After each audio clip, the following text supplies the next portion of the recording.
Ariel Helwani in Boston, just days away now from UFC Fight Night Boston, alongside Benson Henderson, who fights in the co-main event against Donald Cerrone, their third fight, a fight that just came together a few days ago. And correct me if I'm wrong, Benson, honestly, you found out about this when he texted you. Is that accurate? That is true, yeah.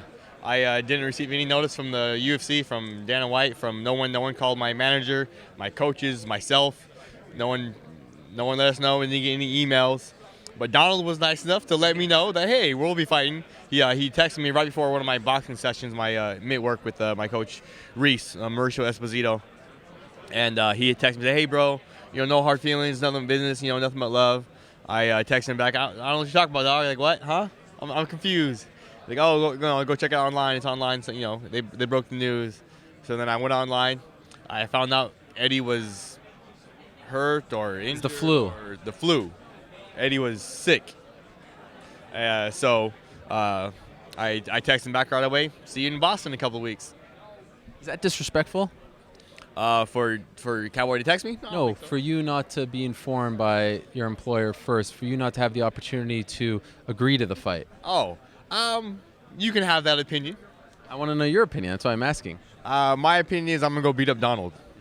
What was your reaction when he told you that, and then when it actually sunk in that, oh, this is actually happening? Cool. I don't care who it is. You weren't annoyed? Nah, I don't care who it is. At 155, anybody, anytime, anywhere, any place. I don't care.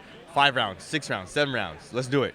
At 170, maybe I might have to be a little more selective. Like, hey, that guy he's kind of big. Right. Give me a full 6 weeks or 5 weeks to get ready for that guy. But at 155, I don't care. Let's do it. Is the plan still after this fight to go up to 170? I wouldn't say necessarily that.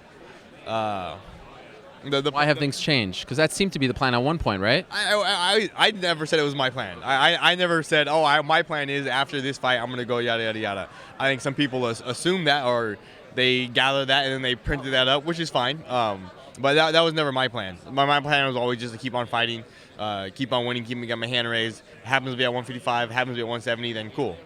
If the UFC called you and said, look, we have this situation, Donald Cerrone is coming in, would you have accepted it? Absolutely. Okay, so then it doesn't really matter if they told you. But it's nice to get that phone call beforehand, right? Right. Did you even look at those other 2 fights? I mean, you come into this fight maybe with more confidence, I would imagine, because you have 2 wins over him, as opposed to Eddie, who you've never fought before, correct? No, I think Cowboy is a complete, not different fighter, but he's a vastly improved fighter than he was when we fought. I'm a vastly improved fighter than we fought. It was such a long time ago. I don't hold any weight to those fights carrying over to now. Like, he is, 2 different guys, not different guys, but 2, vastly improved fighters, a different circumstance, different situation, all that stuff, So it's just a matter of going in there fresh, new. It doesn't matter if it's Cowboy, who I faced off twice before. That really doesn't matter. So you didn't even watch it? No. Either of them? No. Interesting times for you, of course. After what happened in your last fight, you come in with a little more pressure, a little bit of an edge. You're a little pissed off. I mean, it doesn't happen often, if ever. I mean, you've lost, yes, but not like that, and controversially, right? So how do you come in mentally into this fight? Yeah, anytime you come off a loss, I guess you are a little upset, mad. You want to get back in there. That loss being the way it is, it is what it is. It speaks for itself. You can watch it, you can see it, and be like, eh. So, I don't feel particularly, not upset about the loss, but, it is what it is. It's not, the referee did his job. He felt he needed to step in, so he stepped in. It's my job to make sure he doesn't feel that way. It's my job to make sure he doesn't feel like he has to step in and call the fight. So I didn't do my job in that fight. That being said, yeah, I'm always excited, always pumped up to get back into the octagon. It's been a while for me. I like to stay busy. I like to stay active. I don't just talk about it and say, oh, yeah, I want to stay busy and then not actually fight. I'm one of the guys. Cowboy's one of the guys. We actually stay busy. We actually fight, show up, and, fight 3-4 times a year. The division is ever evolving. Do you feel like you need to, especially against him of all people, popular guy with the company and the fans, send a message? Benson Henderson still very much a player in this division. Do you feel like you need to do that? For all of my fights, I like sending messages out there. I don't like to do it with words. I'm not the best talker.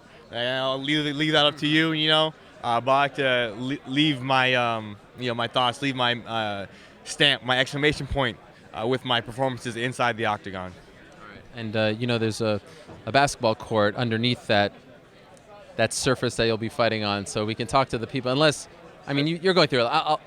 I'll let you off easy. Talk to them.